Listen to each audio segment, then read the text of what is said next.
Hello दोस्तों, welcome to my channel. दोस्तों ये क्वेश्चन देखिए कितनी बार रिपीट किया गया है। ठीक है, तो इस तरह के क्वेश्चन को हम लोग रिवीजन करते हैं अपने सीरीज़ में। तो देखिए यहाँ पे एक दिया गया है कि which part of Indian constitution has been describe at the soul of Indian constitution. देखिए अगर केवल लिखा हुआ है सोल ऑफ इंडियन कॉन्स्टिट्यूशन तो उसका आंसर हो जाएगा प्रीएम्बल। लेकिन अगर यहीं पे दिया होता heart and soul of Indian constitution, वो कौन हो जाएगा, वो उसका आंसर हो जाता कॉन्स्टिट्यूशनल रेमेडीज़। ये होता है हमारा आर्टिकल नंबर 32 और इसे किसने कहा है, बी आर अम्बेडकर जी ने कहा है।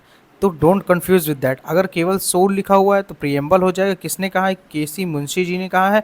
और अगर कहता है कि heart and soul of the Indian constitution तो वहाँ पे हो जाता है हमारा article number 32, that is right to constitutional remedies, आप जानते होंगे। ठीक है, अब इसके अलावा आप लोग देख सकते हैं अगर यहाँ प्रीएम्बल है तो प्रीएम्बल को हम लोग जल्दी से रिवाइज कर लेते हैं। देखिए सबसे पहले इसे कहाँ से लिया गया है, मैं आपको बता देता हूँ, यूएसए से लिया गया है।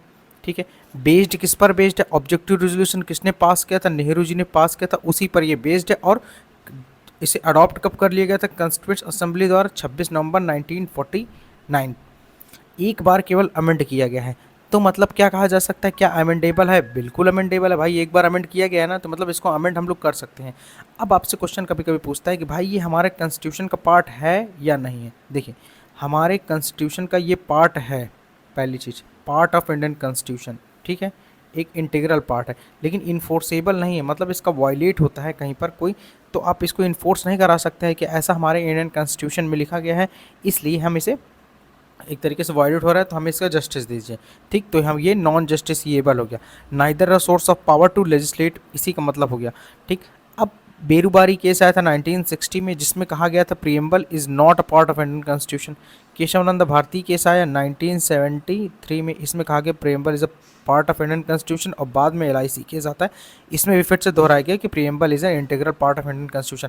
प्रीएम्बल को अमेंड किया जा सकता है, लेकिन हाँ किसके सहारे, आर्टिकल नंबर 368 जो कि पार्ट 20 में दिया गया है।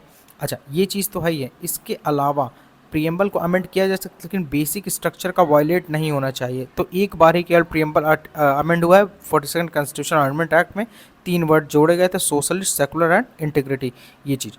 इसके अलावा एक क्वेश्चन यूपी PCS में का फेवरेट क्वेश्चन है। देखिए प्रीएम्बल में जो चीज़ लिया होगा ना कि we the people of India have solemnly revolved, ठीक है, इसमें 4 वर्ड लिखे हुए हैं, सोवरिन, सोशलिस्ट, डेमोक्रेटिक और रिपब्लिक।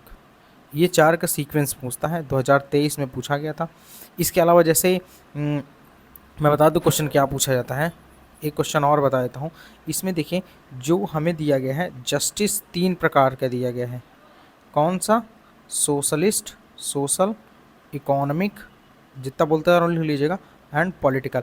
इसके अलावा लिबर्टी 5 प्रकार की, ये पूछेगा आपसे, जस्टिस 3, लिबर्टी 5 प्रकार, कौन से, liberty of thought, expression, faith, belief and worship. ठीक है, और इक्वालिटी 2 प्रकार की। ठीक, इतना आपको ध्यान रखना है, ये डेट आपको याद रखनी, इतने में आपका प्रीएम्बल जो है कंप्लीट हो गया। Hope you guys like this video and if you like this video please subscribe to my channel.